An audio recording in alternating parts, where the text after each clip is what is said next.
కేసీఆర్ యొక్క స్పీచ్ కోసం ప్రజలంతా వెయిట్ చేస్తూ ఉన్నారు. ఈ రజోత్సవం మన ఇంటి పర్వదినోత్సవంగా మారబోతుందని చెప్పి మేము ఆశిస్తూ ఉన్నాం. రాష్ట్ర వ్యాప్తంగా ఎటు చూసినా కానీ గులాబీమయం అయిపోతూ ఉంది. ప్రజలలో ప్రతి ఒక్కరూ తండోపతండాలుగా తరలిపోదామని చెప్పి సిద్ధమైపోతూ ఉన్నారు. మరి రేపు ఆర్మూర్ నుంచి నిజామాబాద్ జిల్లా నుంచి వరంగల్ దాకా గులాబీమయం కాబోతూ ఉందని చెప్పి ఈ సందర్భంగా నేను తెలియజేస్తూ ఉన్నాం.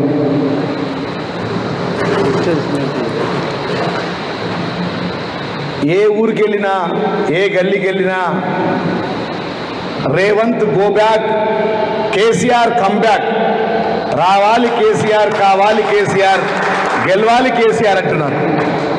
ఎక్కడ ఒకటే మాట, అయ్యా కేసీఆర్ గారి కాలంలో ప్రతి ఇంట్లో సంతోషం, ప్రతి కంట్లో ఆనందం ఉండే అది కేసీఆర్ పాలనలో ఒక స్వర్ణయుగంగా ఉండే తెలంగాణలో ఈ రేవంత్ పాలనలో ప్రతి ఇంట్లో సంక్షోభం, ప్రతి కంట్లో విషాదంగా ఈ పాలన మారింది, ఈ దుష్ట పాలన.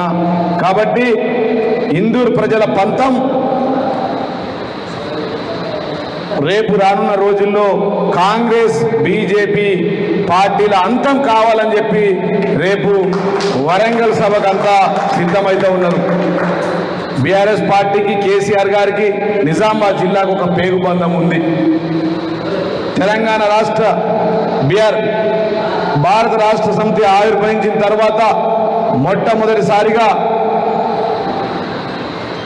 గులాబీ పార్టీకి అధికారికంగా ఒక పదవి వచ్చిందంటే అది నిజామాబాద్ జిల్లా ప్రజలు ఇచ్చారని చెప్పి ఈ సందర్భంగా నేను తెలియజేస్తూ ఉన్నా. పచ్చ ఇంకు.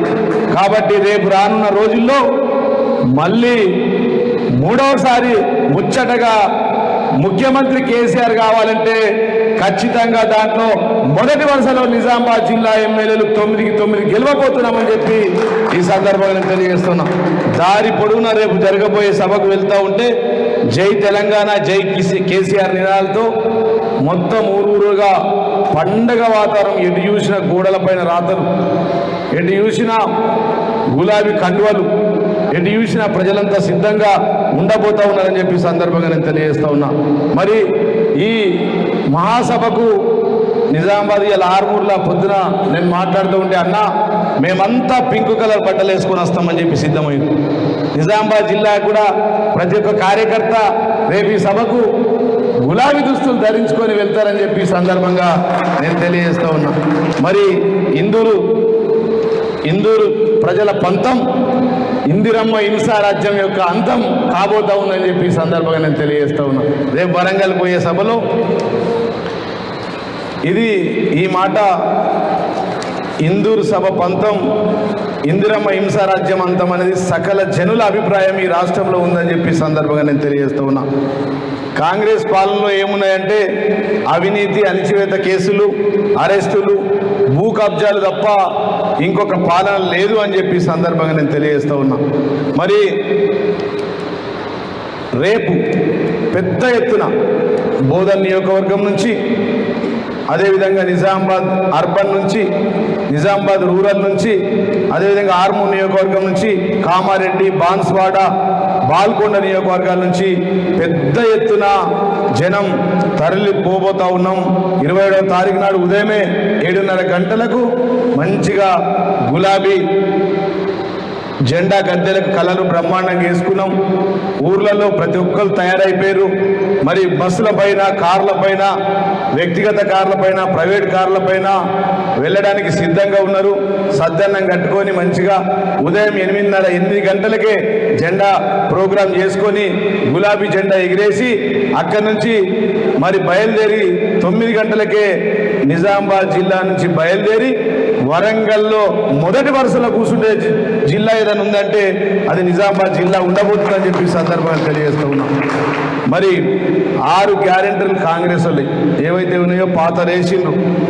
కాంగ్రెస్ సర్కార్ దుర్నీతికి మస్కబారిన కేసీఆర్ 10 ఏళ్ల ప్రగతి వైభవం మరి ఎటుపోయిందో కానీ ఇవాళ కాంగ్రెసుల పాలనలో ఎటు చూసినా అరాచకాలు, అవినీతి, ప్రజలు అవస్థలతో ఉన్నారని చెప్పి సందర్భంగా నేను తెలియజేస్తూ ఉన్నా. కాంగ్రెస్ పాలనలో ఎవరు సంతోషం ఉన్నారో తెలియదు కానీ సీఎం ఫ్యామిలీ తప్ప ప్రతి ఒక్కరూ బాధలలో ఉన్నారని చెప్పి ఈ సందర్భంగా నేను తెలియజేస్తూ ఉన్నా. తెలంగాణ సుభిక్షంగా ఉండాలంటే మళ్ళీ ఖచ్చితంగా కారే రావాలి, సారే రావాలి, కేసీఆరే రావాలని చెప్పి యావత్ తెలంగాణ ప్రజలంతా కోరుకుంటున్నారని చెప్పి ఈ సందర్భంగా నేను తెలియజేస్తున్నా. వరంగల్ సభకు గులాబీ శ్రేణుల సమాయత్తం, బీఆర్ఎస్ రజోత్సవం మరి తెలంగాణ ఒక ఇంటి పండుగగా జరుపుకోబోతుందని చెప్పి ఈ సందర్భంగా తెలియజేస్తూ ఉన్నా. రేపు మరి ఇంకా మిగతా కూడా నిజామాబాద్ జిల్లా ప్రజలందరికీ నేను విజ్ఞప్తి చేస్తూ ఉన్నా. ప్రతి నియోజకవర్గం నుంచి మన టార్గెట్ ప్రకారం మాకు చేస్తూ ఉన్నారు అన్న, మాకు బస్సులు తక్కువ పడుతూ ఉన్నాయి, కారు తక్కువ పడుతూ ఉన్నాయి, ఇంకా మా ఊరు నుంచి ఊరంతా రావడానికి సిద్ధంగా ఉన్నారని చెప్పి యావత్ నిజామాబాద్ జిల్లా ప్రజలంతా నాకు జిల్లా అధ్యక్షులు కాబట్టి మా నాయకులందరికీ, మా మండల అధ్యక్షులందరికీ కూడా ఫోన్లు చేస్తూ ఉన్నారు. స్వచ్ఛందంగా రావడానికి ఎంతమంది అయినా రావచ్చు కానీ మరి అక్కడ 10-15 లక్షల మంది దేశ చరిత్రలో కనివిని ఎరగని రీతిలో ఈ యొక్క 27వ సభ 27వ తారీఖు నాడు జరగబోయే సభ ఉండబోతుంది కాబట్టి మరి అక్కడ కొద్దిగా ఇబ్బందులు ఉంటాయని చెప్పి మనమే గ్రామాలలో కొంతమందికి టార్గెట్గా చెప్పినాం కానీ ఇంకా కూడా గ్రామాల నుంచి తరలి వచ్చే వాళ్ళంతా కూడా సిద్ధమవుతూ ఉన్నారు. మండల పార్టీ అధ్యక్షులకు నేను ఈ సందర్భంగా విజ్ఞప్తి చేస్తూ ఉన్నా, మీరంతా దగ్గర ఉండి ఉదయం నుంచే వారందరినీ సిద్ధం చేసి మరి జమ చేసుకొని సద్దానం కట్టుకొని కార్లలో బస్సులలో తీసుకురావాల్సిన బాధ్యత మండల పార్టీ అధ్యక్షులది, గారి గ్రామాలలో గ్రామ శాఖ అధ్యక్షులదే ఆ బాధ్యత తీసుకోవాల్సిందిగా నేను విజ్ఞప్తి చేస్తూ ఉన్నానని చెప్పి సందర్భంగా తెలియజేస్తూ ఉన్నా. మరి ఓరుగడ్డకు తండోపతండాలుగా తరలి వచ్చే జనాన్ని రోడ్ల వైపు కూడా మనం వెళ్ళే రోడ్లు ఏవైతే ఉన్నాయో మరి ఇయ్యాల రేపు ఎల్లుండి 3 రోజులు మనకి ఇంకా ఉన్నది కాబట్టి ముఖ్య నాయకులు కొంతమంది మన జిల్లా నుంచి ఆ రోడ్ మ్యాప్ ఏదైతే ఉందో దాన్ని క్లుప్తంగా ఒకసారి చూసుకొచ్చుకొని ఉంటే కూడా బాగుంటుందని చెప్పి కొంతమంది డిసైడ్ చేసినాం. వాళ్ళు కూడా వెళ్ళేసి మరి దారి పొడవునా మరి అవన్నీ చూసుకొని ఇబ్బంది లేకుండా ట్రాఫిక్ జామ్ లేకుండా కూడా తిరిగి రావాలని చెప్పి ఒకరోజు ముందు వేస్తే బాగుంటుందని చెప్పి రేపు కానీ ఎల్లుండి కానీ అని చెప్పి కొంతమంది ఒక 10 మందిని నిజామాబాద్ జిల్లా నుంచి అనుకున్నాం, ఒక్కొక్క నియోజకవర్గం నుంచి ఒకరిద్దరిని, కాబట్టి వారు కూడా వెళ్ళొస్తారని చెప్పి ఈ సందర్భంగా నేను తెలియజేస్తూ ఉన్నాను. ఇక 27వ తారీఖు తర్వాత మరి యుద్ధం ప్రారంభం కాబోతుంది. 14 ఏళ్ల ఉద్యమం గురించి అదేవిధంగా 10 సంవత్సరాల కేసీఆర్ పాలన అయినటువంటి స్వర్ణయుగం గురించి రేపు మరి మన తెలంగాణ తొలి ముఖ్యమంత్రి కేసీఆర్ గారు వరంగల్ సభలో మరి సభను ఉద్దేశించి మాట్లాడతారు కాబట్టి ముందు వరుసలు ఇక్కడ నుంచి పోవడం తప్పదు. ఉదయం ఇక్కడ అనేక వ్యయ ప్రయాసాలకు ఓర్చి మనం ఇక్కడ నుంచి వరంగల్ దాకా వెళ్తూ ఉన్నాం. ఆలస్యం అయితే నేను జిల్లా ప్రజలందరికీ కూడా ఒకటే విజ్ఞప్తి చేస్తా ఉన్నా, తరలి వచ్చే రైతులకు, కార్యకర్తలకు, టీఆర్ఎస్ ముఖ్య నాయకులకు మరి ప్రతి నియోజకవర్గం నుంచి కేవలం 100 మంది మహిళలు మాత్రమే వస్తూ ఉన్నారు. మహిళలకు కొద్ది ఇబ్బంది ఉంటుంది కాబట్టి మన జిల్లాలోని మరి 9 నియోజకవర్గాల్లో కామారెడ్డి, నిజామాబాద్ నియోజకవర్గాల్లోని 9 నియోజకవర్గాల నుంచి మహిళలు కేవలం ప్రతి నియోజకవర్గం నుంచి 100 మంది చొప్పున తరలి వస్తారు. వాళ్ళందరినీ వారికి ప్రత్యేకమైన బస్సులు కూడా ఉంటాయి కాబట్టి ఎక్కువ కాకుండా ఆ విధంగా తరలి రావాల్సిందిగా కోరుతూ తర్వాత మహిళల యొక్క ప్రత్యేకమైనటువంటి సభ ఉండబోతుంది. దాని తర్వాత ఆ సభకు వారు హాజరు కావచ్చు.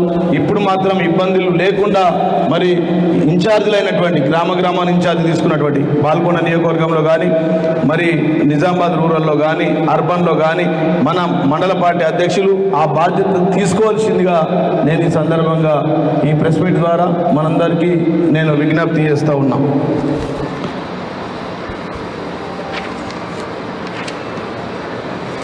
ఇలా ఏ గ్రామానికి వెళ్ళినా, ఏ గల్లీకి వెళ్ళినా, పట్టణంలోని ఏ వార్డుకి వెళ్ళినా కానీ ప్రజలంతా Revanth Reddy go back, KCR come back అనే నినాదంతోనే ముందడికి వస్తూ ఉన్నారు.